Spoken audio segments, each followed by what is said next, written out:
All right, good afternoon, everyone. This is Chris Kraus, your Learning and Development Specialist at Embraer, and we've got a great session for you all today. But before I introduce our guest speaker, let me go through the housekeeping as always. It looks like everyone has their mics muted and their video disabled, so thank you for doing that. We are recording this session, and it will be up in Empower later on today. So if you know somebody that wanted to attend this but was not able to, no worries. Just let them know that they can go over to Empower and see that. And as always, we have Q&A that's going to be at the end of the session. So if you have a question, if you're thinking about something you'd like to ask our guest speaker, just jot it down and we'll have about 10, 15 minutes at the end of the session today for your Q&A. And finally, as always, we're going to have a post-session survey.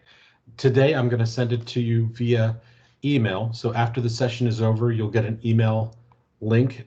Please give us your feedback. We'd love to hear what you think about the session today. And I always love to hear what type of topics you would like to hear in the future. So with that, I'd like to introduce our guest speaker today. Today we have George Nasser, who is the Regional VP of Sales for Embraer in North America. George has been with Embraer for 15 years, starting in Brazil, and since 2013 has been with us in North America, and he resides in Fort Lauderdale. So, George, it's so nice to have you here today. Oh, thank you very much, Chris, for the introduction. I think this is a very important initiative. I just would like to congratulate, especially now that that commercial aviation is coming back to Embraer. Right, we're no longer going to have the partnership with Boeing. I think it's very important that we can share a little bit of the message that we deliver to our customers and align with the whole organization, the message and the reasons why we think that we have the best products in the segment up to 150 seats. Once again, I would like to congratulate you for this initiative. I think it's a very important. In the day-to-day activities, we as a company, we interact with customers in different levels. We interact with authorities, and I think it's relevant that everybody's on the same page in terms of message and in terms of product knowledge. For this session today, I would like to start talking about the success of the E-Jets family and explaining how the E-Jets help us to become leaders in the market segment up to 150 seats. It's a little bit of background on the things that we did in the family.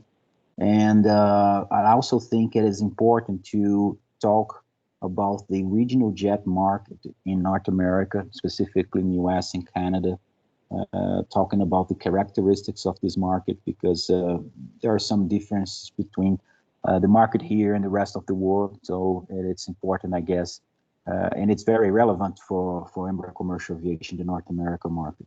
And finally, in the last part of the presentation, I will give you guys a little bit more details about the E2 family, the choices that we did in terms of technology, choices that we did in terms of product position. It's a little bit technical presentation in that part, so I apologize for that. But like Chris mentioned, we're gonna try to have some time for questions in the end. But feel free to send me any questions after the presentation as well. Starting with the history of the E-Jets and the history of success of the E-Jets, I think everybody in the company, I think, know pretty well the E-Jets family. We are calling internally now the first generation of the E-Jets family the E1, although it's not an official name, but just a way for us to differentiate the E1 family from the next generation that we just recently launched. And this family was launched in the early 2000s, in 1999, with 4 members of the family: the E170, E175, E190, E195, covering a seat capacity range from 70 up to 114 seats, 120 seats more or less, depending on the configuration. And it was the first family that was completely dedicated and specific design to be optimized in that segment. It was a great revolution, I would say, in that segment, because in the early 2000s, especially when we talk about the solutions available in the market, let's say 100 and 120 seat jets, the solutions, they were not very efficient. We at the time, we had only shrunk versions of big airplanes like the A318 or the 737-600, both shrunk versions of the 737 family or the Airbus family. So airplanes that were not specifically designed for that segment. Airplanes that were too heavy, over-designed, where the design point was not specific in that category. All the solutions also available, like old airplanes like the A146, not offering what the passengers they were and the airlines were demanding in terms of comfort and efficiency. All of them offering middle seats, right? Like the 737 family or the A320 family, they have a 3+3 configuration, which means that you have 2 middle seats per row. And then when we came in the market was a revolution in this segment. This is a picture of interior of the E175, E1 that we delivered to United a few years ago, and quickly became the benchmark on the market. No middle seat, with a lot of comfort for the passengers, and moreover, a family that was designed specifically for that segment, with the requirements in terms of payload and range, and specifically for that segment and this application.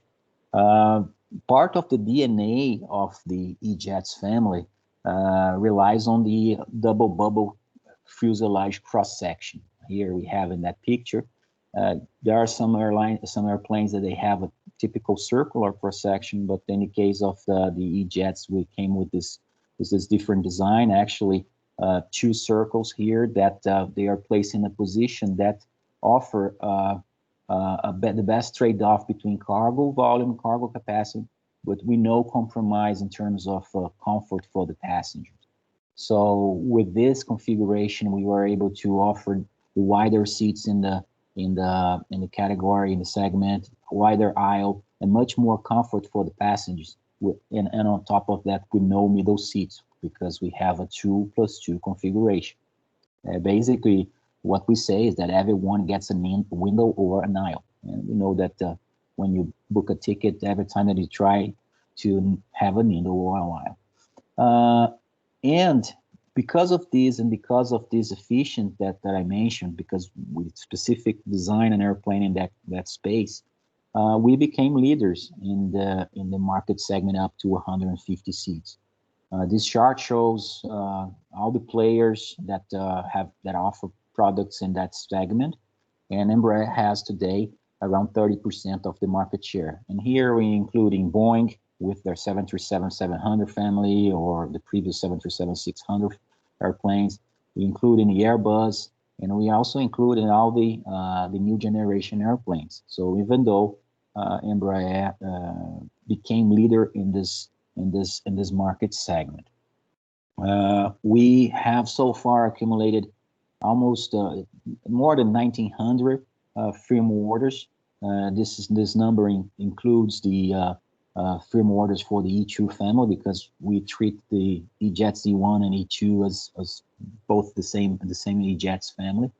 But I would like to highlight some important names here that we have in that chart, right? We have big names like United, Delta, Lufthansa, BA, KLM. All of them put their logo and validating the efficiency of this platform. Today, with E-Jets, we are in more than 50 countries, pretty much 1,400 airplanes in service, almost 1,500 airplanes in service, in 80 different airlines around the world. Like I mentioned, we have, and this is what we call bubble chart here, because we put the logos of each airline in a bubble. And I would like to talk a little bit more about specifically the North America market, which is really important for Embraer.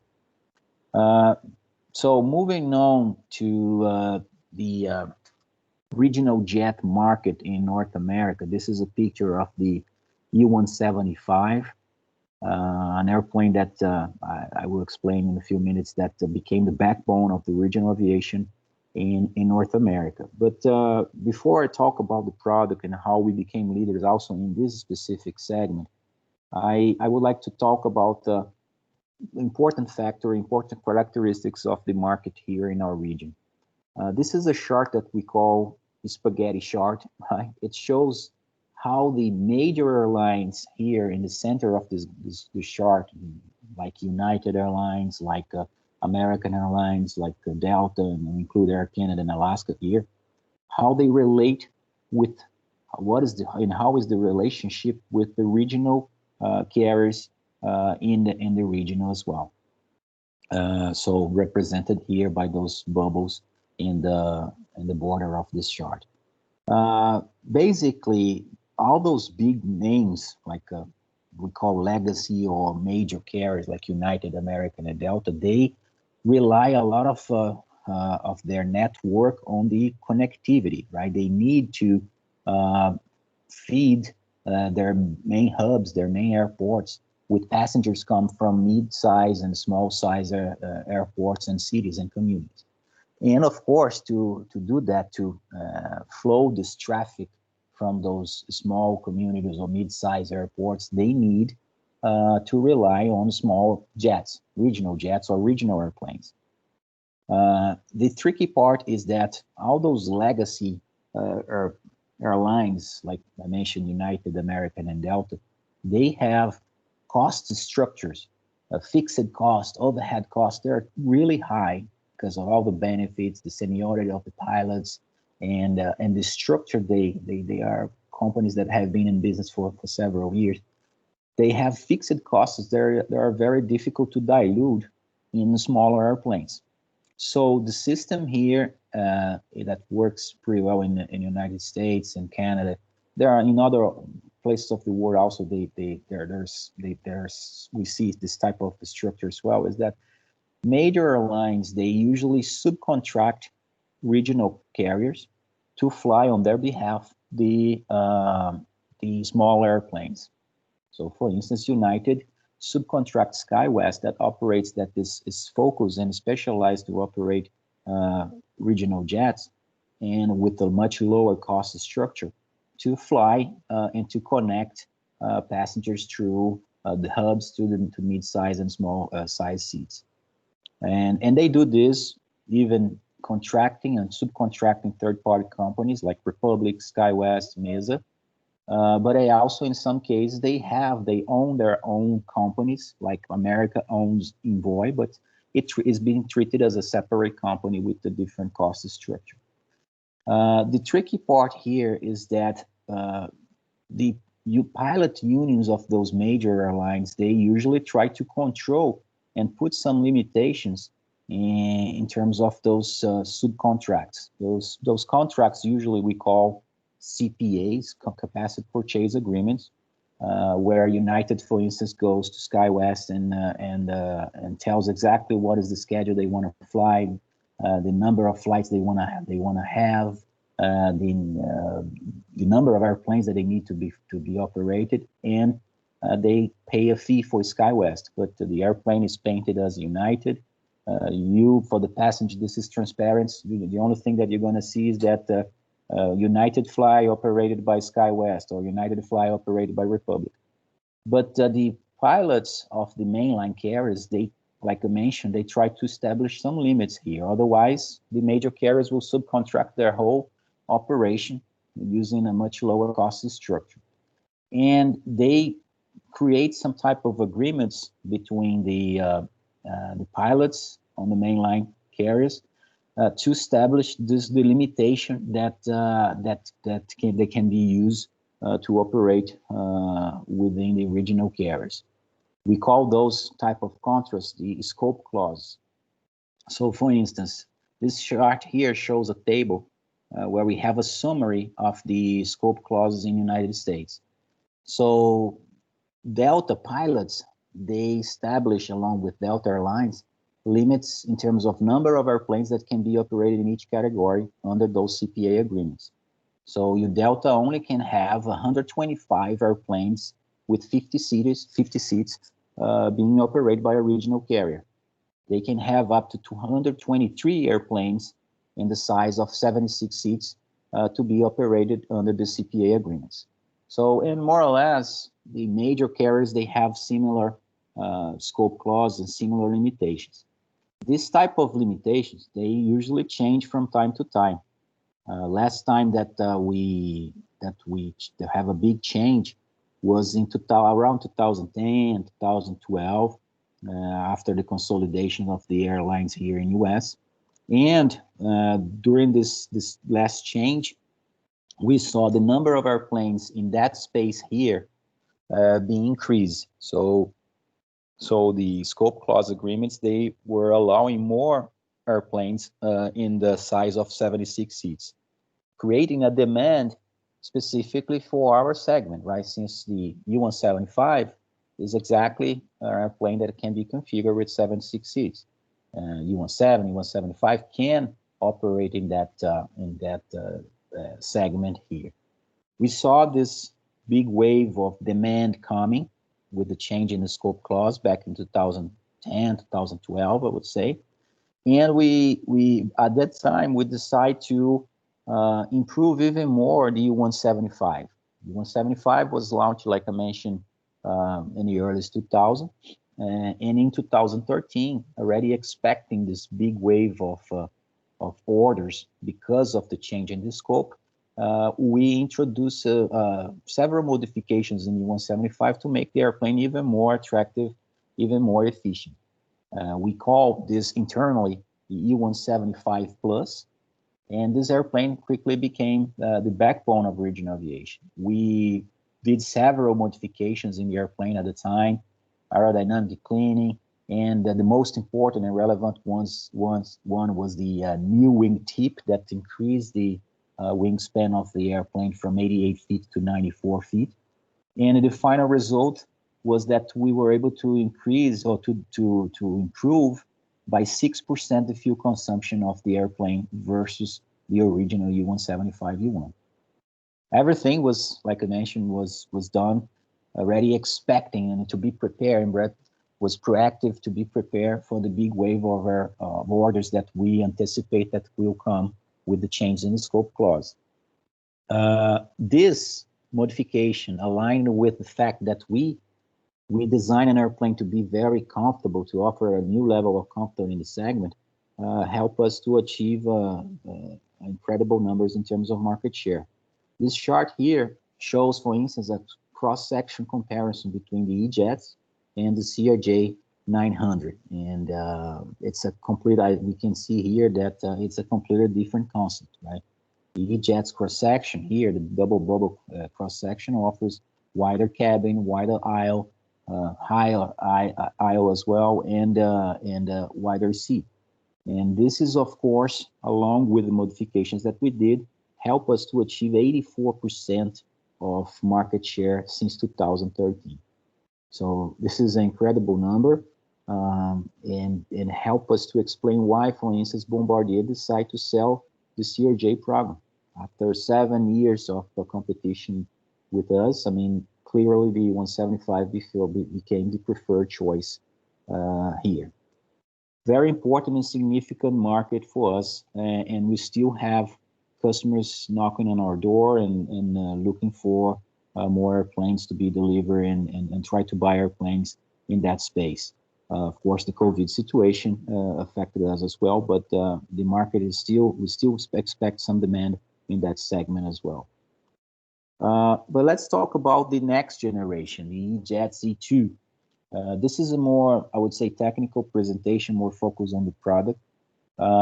This is a picture of the Tech Lion livery on the E195 E2. We like to call this airplane the Profit Hunter. Actually, the whole family we call the Profit Hunter because we're gonna see here in a few slides that the economics of the airplane, we think that in the family will help the airlines to increase significantly their profitability, and of course our marketing campaign they came with this concept of a Profit Hunter. We did different livers for the E2. I don't know if you guys remember, but the eagle was the first one, followed by a tiger and a shark. And finally, we decided to do a lion in 195 E2, but this is kind of a tech lion, just to make a reference about all the technologies that we introduced in the family. Talking about the E2 family, the first thing that I would like to mention is how we decide to position the family. So here in this chart, we have on the left side the E1 family with the 4 members, E17, E175, E19, and E195, like I explained before.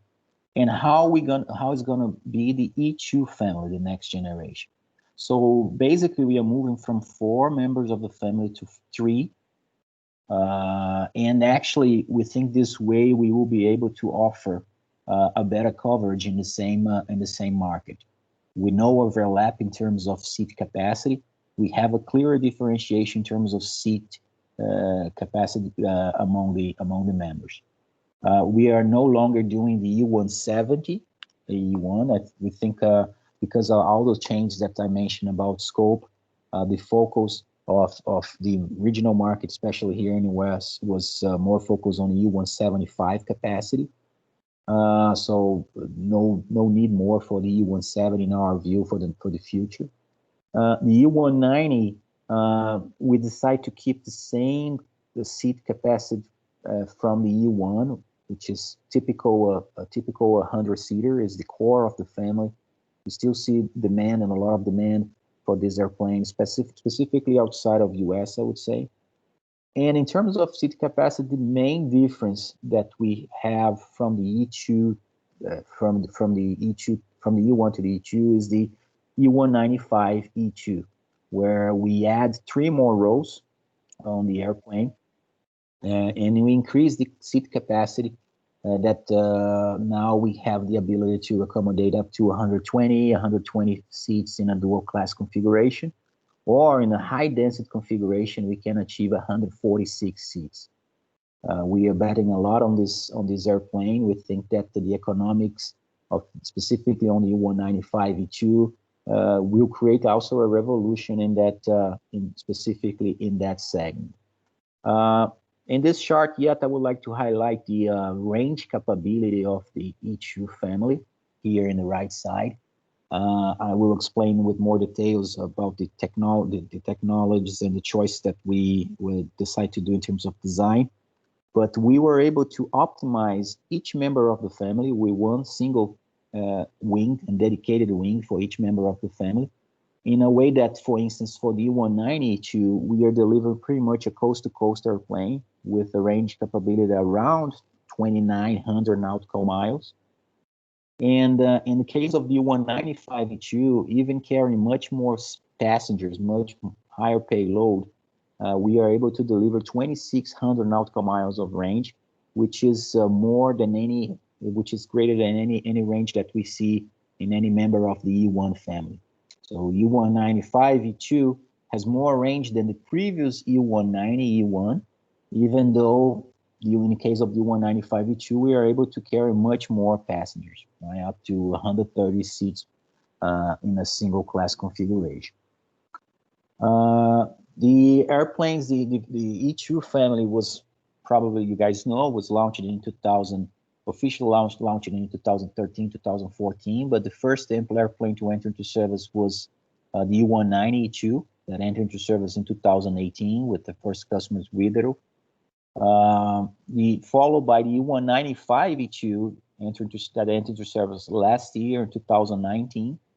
And the last one to enter into service will be the E175 E2 that is scheduled nowadays for 2023. And the reason for that the E175 E2 will be the last one, it's because we did some modifications and some improvements on the E175 E1. I would say recently, right? It was in 2013, like I mentioned, the wingtip and all that package. So it will make sense to put the E175 E2 to be the last one to enter into service in the family. But let's talk about the design choices that we did. Why we think that this family is unique in that segment. We like to say that it's a new design on a proven platform, and this is an important message that a lot of people in the industry, even on airlines, they think when they see and they heard about the E2, they think that it's just a re-engine product, which is not. It is important for us to explain what the competition they did in that space. In one side, we have, for instance, Bombardier that decide to do a completely new design on that segment, which was the C series. That later on was the program was sold to Airbus. But the C series, it was a completely new design on that segment. But because of this, because everything was new for Bombardier, they decided to adopt technologies like fly-by-wire, composite wings, and a new engine. Was the first time for Bombardier, for instance, integrating an engine under the wing. They had to be more conservative on the use of those technologies. So they could not have the full benefit of the technology that they introduced on the program on the C series. On the other hand, Boeing and Airbus, they took a completely different approach. They decided to do on the new generation family, the MAX and the New, they decided to do basically a re-engine using the new technology of engines that was available back in 2010, 2012 with more fuel efficient. And they decide, in order to save investments and to be more simple in terms of product investments, they decide to do a simple re-engine, just plug and play a new engine there, but with not a lot of new technologies on the airplanes. The result is that the benefits also was limited because they just decide to do the changing on the engines. In our case, we took a different approach. We took the E1, which was a very proven platform with a lot of reliability, a big customer base, but we decided to do much more than a simple re-engine. I will talk little by little here in each system in each technology that we decide to implement, starting with the cockpit. On the cockpit, we are introducing new avionics, new FMS, new features and functionalities on the FMS, changing displays on the cockpit, but we are essentially trying to keep the same philosophy on the cockpit because part of our requirement is that we have some level of commonality in terms of pilot training from the E1 family to the E2. We know that a good number of our customers will come from the current customer base on the E1. So we try to do the commonality really high in terms of pilot training. From E1 to the E2, the transition training requires only 2.5 days, no full flight simulator, which of course reduce the cost to transition from the E1 family to the E2. On the fuselage side, also we decide to keep the cross section of the airplane, the same cross section, the double bubble design that I mentioned before, which was part of the DNA of the airplane. But we took the opportunity to change, to do some aerodynamic cleaning, to use some new materials in some areas to avoid corrosion. So every single opportunity to make this airplane better, we took that approach. Although the fuselage is pretty much and the cross section is the same, we came with a completely new interior, a new look and feel, with new overhead bins, new seats, mood lights. I don't know if you guys had a chance to see the E2 already here or in Brazil, but when you see, it's a completely different airplane from inside when we compare with the E1. One important change that we have versus the E1 is the overhead bin capacity. On the E1s, we need to put the bags on the carry-on bags on a sideway position. On the E2, we increase and improve the size of the bins, and we can accommodate bags on a wheels first position. With this, and based on the configuration that we have, which is a 4 breast, we can pretty much offer 1 bag per passenger. which is the highest rate in this segment. Here's some designs, some layouts that we have, just so you guys have an idea how is the configuration of the airplane. E175 in a dual class configuration or 3-class configuration can accommodate up to 80 seats. Maximum seat capacity 90 seats in a single class configuration. U190 97 seats in a dual class configuration. Maximum seat capacity 114, and this will change from airline to airline depending on their requirements. And the E195-E2, the largest airplane in the family, 120, could be up to 124 seats in a dual or 3-class configuration. But in a high-density configuration with the seat pitch of 28-inch, could go up to 146 seats. And here, going back to the slide here, I would just like to highlight, this is a typical, in a dual-class configuration, typical 2+1 configuration that we have on the E1 for the first class. I don't know if you guys are familiar with the airplane. I had a chance to see the first class there. But traditionally, and when we do the first classes, we change to a 2+1 configuration because we have wider seats in the first class. But on the E2, we are also coming with a new concept that we call staggered first class concept that brings a kind of a wide body cabin feel.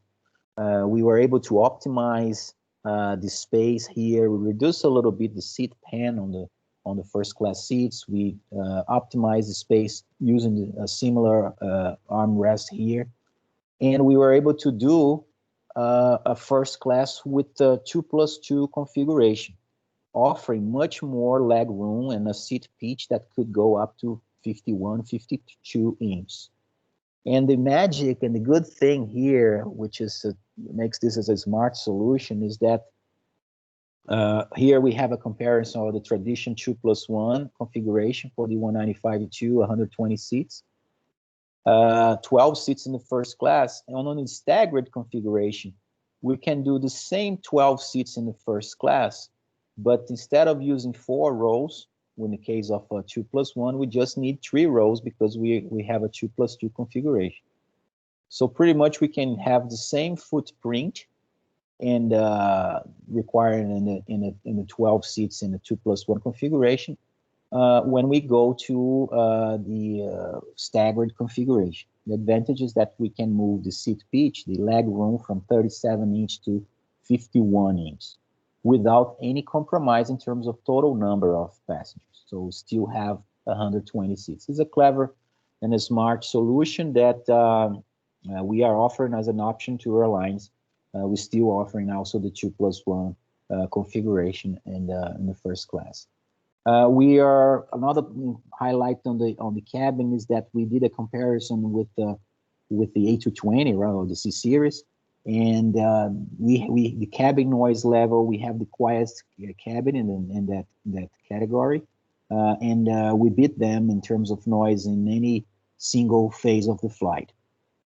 Talking about now, finally, let's talk about the engine, right? So we, as you can see, we introduced several changes on the airplane, and only now we're going to talk about the engine. But the engine is an important part of the improvements that we are delivering to the E2. We are moving from, on the right side here, from a GE CF34-10 in the case of the 190 and 195 U1 to a new manufacturer, to Pratt Whitney Geared Turbofan. It's a completely new design of the engine, and but an engine that offers a new level of efficiency in terms of fuel consumption. And part of this is due to the bypass ratio. I don't know if you guys are familiar with this concept, but it's basically is the ratio that tells the amount of air that goes through the fan and doesn't go through the turbine or through the compressor. So basically, in a 12, if you have a higher number here, it means that you're going to be more fuel efficient. And it tells that the ability that you can generate thrust without burn fuel, let's put it this way. So this is a significant improvement, moving from 5-to-1 to 12-to-1, something that was only possible because the engine manufacturers, in the case here of Pratt, is introducing a geared turbofan that can do this allowing this bypass ratio going to 12:1. But of course, there is some payment that we need to do, right? Because the fan diameter of the engine also increased significantly. The size of the engine increased significantly. So we moved from a 53-inch fan diameter to 73-inch with this new engine. It's a much heavier engine as well, right? So all of this made us to also rethinking about completely the integration of the engine in the airplane. So we decide to make a completely new wing to fully optimize the integration between engine and wing, and to have the full benefit of both cases, in terms of engine technology, but also trying to use whatever we have in terms of technology for the wing as well. So this is an important step that we did, because it's, like I said, it's different from the Max family and the new family. They just plug the new engine under the existing wing. So since we were designing a new wing, we also took the approach to design a new landing gear doors, and with new technologies like with a new wing and a new engine, we decided also to introduce a full fly-by-wire system, the fourth generation of the full fly-by-wire system, using all the experience that we have from the Legacy 450, from the KC390. And because of this experience that we accumulate with other products in different divisions of the company, we were able to be more aggressive on the use of this technology, playing with the center of gravity position of the airplane. We were able to move the wings in a forward position in relation to the fuselage, which help us to optimize the size of our empennage, the size of our tails, reducing drag, reducing weight, and helping us to achieve numbers that, in terms of fuel consumption, that I will show in a few slides. Talking about the wing, it's important to mention this is a very unique. I don't recall any other program that decide to go in that path. On the E2, we decide to design one dedicated wing for each member of the family. When you see, for instance, the A320 family, they select one design point, and all the members of the family will use the same wing. Here, in order to optimize, to have the full optimization of runaway performance, payload, and requirements, and the requirements for each member of the family, we decide to invest more money, of course, on that, to have a fully dedicated wing for each member. So the E175-E2 has a wingspan that is 103 feet, the E190-E2 110 feet, almost 111, and the E195-E2 115 feet. This is unique when we compare, for instance, with the A220 family, like I mentioned. They have just one wing that is common for the two models that they have in the family. And with this, it's impossible to compare with our case, because we designed the wing for the requirements of each member of the family. The result of all those technologies combined help us to achieve more than 17% fuel burn reduction when we compare with the E1 family, and something that we're only able to achieve because we not only re-engine, but we also change the wing, introducing new technologies, use the full, taking out the credit of the full fly-by-wire system, something that we know that our competitors were not able to do. When we compare, for instance, with the A220, which is the main competitor in the segment of the E195-E2, all those decisions that we did help us to have less wing area, which means less weight and less drag, less fuel consumption. The extensive use of the full fly-by-wire and the experience that we have help us to reduce the size of empennage, the size of the tail of the airplane. So we have 20% smaller empennage than the A220. The wing was state-of-art technology to design this wing is has the highest efficient, the highest aspect ratio in the industry. Aspect ratio is pretty much is the ratio between the wingspan and the wing area, and tells a lot about the aerodynamic efficiency of the wing. So we have almost 10% higher aspect ratio than the A220 in a 4-abreast configuration, which help us to achieve 10% fuel burn advantage per seat versus the A220. It's important to mention that we have similar, because of all those decisions, similar weight than this airplane, than the A220, but we can carry 10 more seats than them, 10 more passengers. Finally, we also use as a strong requirement, a hard requirement, to take advantage, full advantage of the experience and the field experience that we have with the E1 family. By the time that we designed E2, we had accumulated something around 20 medium fly hours with the E1 family. And we use this data to improve reliability, to decide and define and design where we need to improve the systems. And different from Bombardier with the A220, right? Everything was new for them. We knew exactly the areas where we need to improve. And one of them was, because of the data and the experience that we have with the E1 family, we were able, for instance, to escalate the maintenance intervals.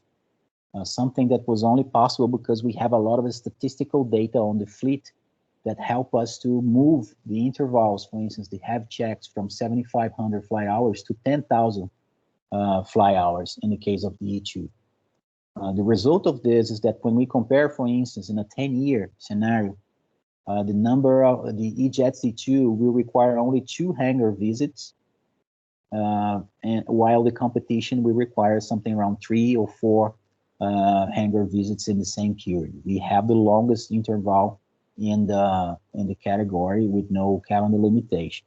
Something that was only possible to do, like I said, because we use and we rely a lot on the data, on the experience, on the customer feedback that we have from our E-Jet operation, E-Jet's E1 operation. When we combine everything, combined fuel savings, reliability, when we combine the maintenance savings also that we introduced on E2, we were able to challenge one important paradigm, that is the cost per seat paradigm, very important in the commercial aviation here. This chart shows the cash operating cost comparison, which is the pretty much fuel costs, landing fees, crew costs. There is no ownership, there is no price here of the airplane, just the operating costs involved in each airplane. And this is a comparison between the first generation airplanes. So we have the E195 E1 versus the A319. For instance, they have similar cost per seat, right? So you take the whole cost of a trip, divide by the number of seats that you offer. But when we compare the E195 E1 versus the A320, which is a bigger member of the A320 family with 150 seats, we have 14% higher cost per seat than the A320. And this is typically what we see when we do those type of comparison in terms of cost per seat. Larger airplanes, they have an advantage. But when you go to the next generation, because we kind of close that gap, because we took decisions that Airbus, that Boeing, they decide just to re-engine. When we decide to not only re-engine, but also to change the wing and change the fly-by-wire system and so on. So the result is that when we compare, do the same comparison for the next generation airplanes, the E195 E2, now it's 10% lower, has 10% lower seat cost than the A319 Neo, so new technology versus new technology. And we close that gap and pretty much have, for that side, the same seat cost of an A320 Neo. This is a very important conclusion, because opens a new possibilities for this airplane. In this chart here, we have pretty much everybody, and it's a chart that we use a lot in our discussions with the airlines, shows the cost per seat here in the wild and the cost per trip in the X. So pretty much is if you have something that is more on the bottom and more on the left, it indicates that you have lower cost per seat and lower cost per trip. As you can see here, the 195 E2 offers and is now in a unique position. Offers pretty much the smaller cost per trip in the category, but at the same time, with no compromise in terms of cost per seat versus big airplanes like A320neo, like MAX 8, and so on. So this is very important, especially in a market that we're going to see in a post-COVID situation where airlines, the demand will not be the same as used to be in the past. So airlines will need perhaps smaller airplanes with lower trip costs, but they don't want to compromise. They don't want to sacrifice the seat costs. So puts ourselves in a position of that we can provide a lot of flexibility for the airlines. We are very confident that in a post-COVID environment, especially, we are well positioned with the E2 family. So just to summarize here, why the E2? This is an important point, right? We need to stress this. A lot of time, every time that someone says that the E2 is just a re-engine, we are changing 75% of the aircraft and the systems. We took all the opportunities to improve this airplane from a maintenance point of view, fuel efficiency, and reliability. And of course, we are using the latest technology of engines, but it's much more than this. A unique position here for us is each variant was optimized for each segment with one dedicated wing. Like I mentioned before, I don't recall any other program that took that approach. And the result of this is that we have the most fuel efficient aircraft in the single aisle market. Cost per seat, we are just changing the paradigm of this cost per seat, because the first time that an airplane in that with that seat capacity like the 195 E2 can offer comparable seat cost to big airplanes like A320neo, like MAX 8, and bringing the advantage of being very with the lower trip cost. So this will give versatility and flexibility for the airlines to face, especially the new reality that we're gonna face in the post-COVID environment. With this, I know that I throw a lot of information here in pretty much 45 minutes of presentation. It's a lot to observe, but maybe Chris, you can take some questions here, and if we don't have time, I will be more than happy to follow up with my answers in the future. Oh, great, George. And it was a lot of information, but it was really good information. I learned a lot in this session, so thank you very much. So guys, we'd like to open it up for Q&A. If you'd like to, if you have a question, why don't we use the chat section? I'm looking at the conversation now. So if you have a question, if you could type it in the chat, that would be great. Or if you want to raise your hand, you could do that too.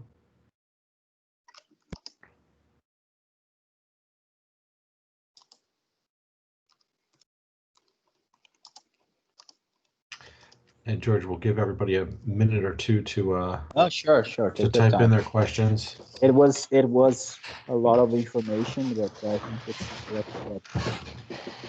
everybody knows what we did here in this program.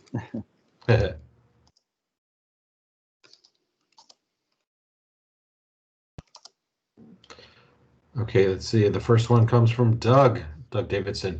He says, "Thank you, George. Really great presentation. Where do we go from here? What's next for the commercial market for us?" Well, I mean, it's a great question, right? We are still evaluating what we're gonna do in the future. We're still developing the E175 E2.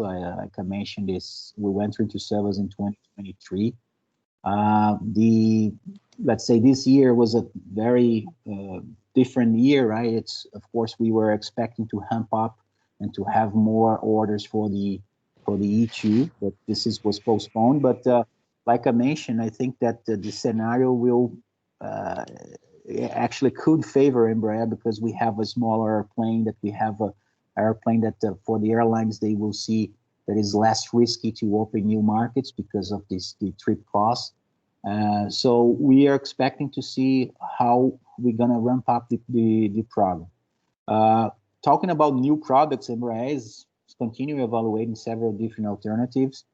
Even there is discussions about the turboprop that they're being conducted there in Brazil from our engineer department, from our market intelligence team, but there is no decision yet. I think we still need to see how it's going to be the outcome for this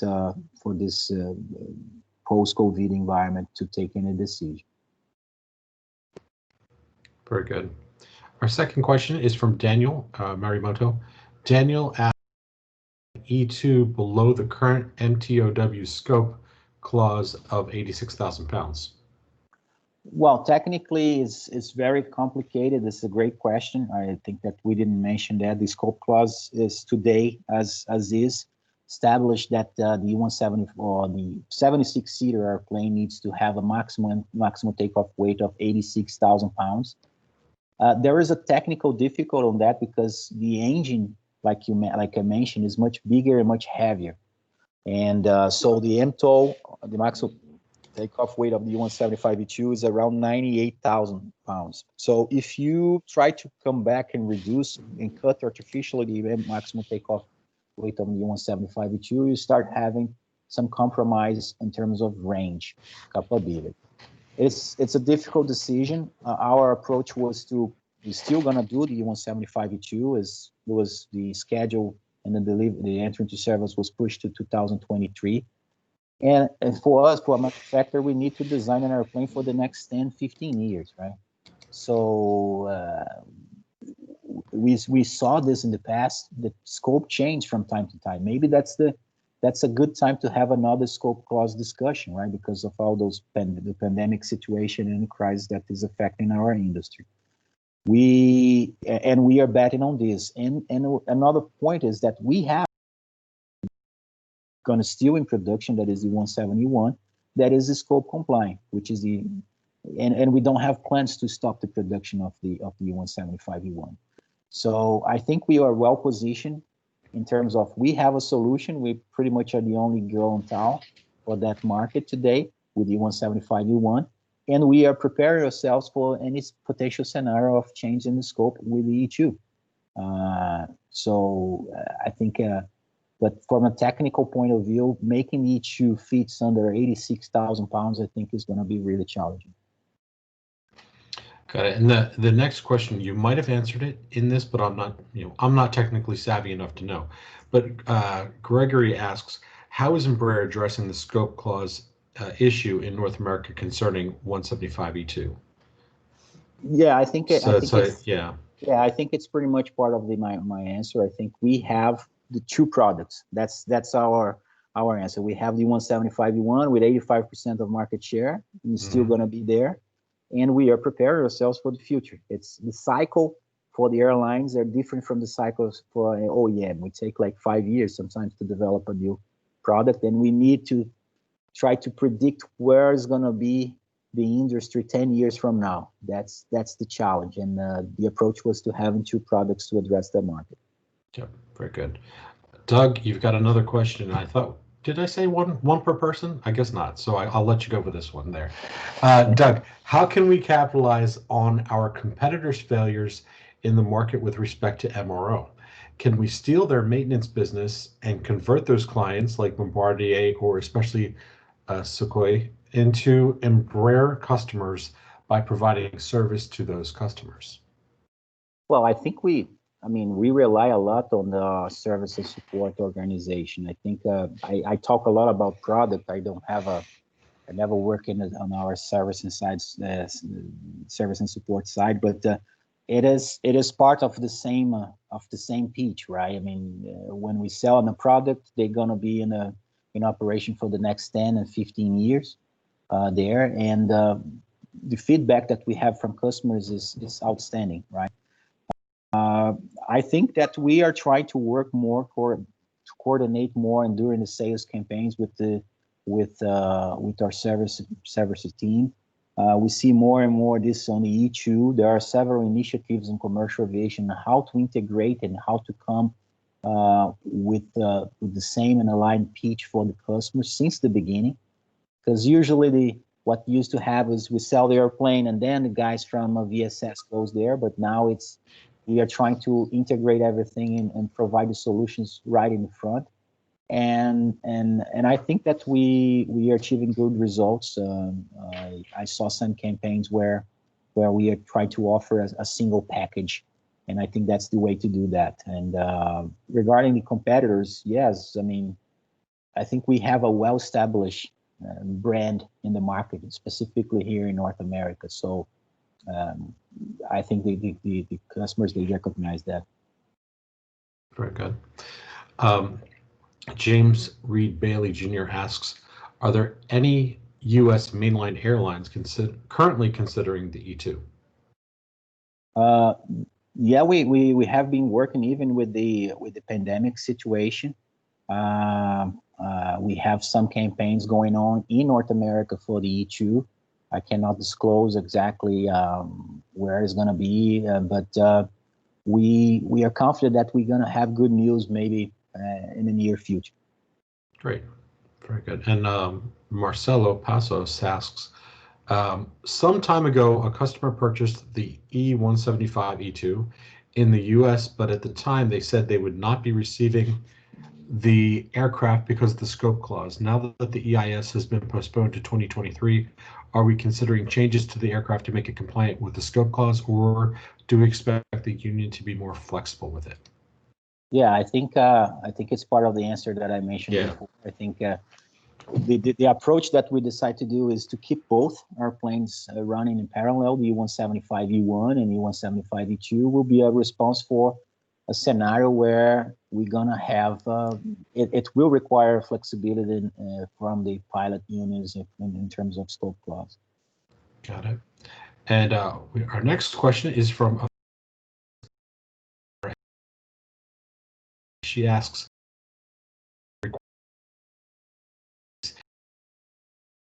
only 2 hangar visits per year. What type of checks are those? Does the visits to hangar depend on the local aviation regulations? No, the visits that I mentioned are based on heavy checks during 10 years. So we considering a flight profile that we have there in that assumption, in that slide, we estimated how many visits during 10 years for heavy checks. So we are talking about the 10,000 flight hours intervals and how many visits you're gonna need to do. I can provide more details about the assumptions used in that calculation if you need it. Very good. And George, that takes us right about to the 2 o'clock hour. So thank you very much for your time today. I want to thank all of you for being here and being interactive, asking the questions. That's wonderful stuff. I hope you all have a wonderful weekend, and I'm looking forward to seeing you all at our next session. Well, thank you very much once again, and please you can forward the remaining questions, and I will try to provide an answer for you guys. I will do that. Thank you so much, George. Thank you. Bye-bye. Have a great day, everyone. Bye-bye. Thanks, guys. Thank you. Have a Nice good job. day. Thank you. Thank you. Thank you.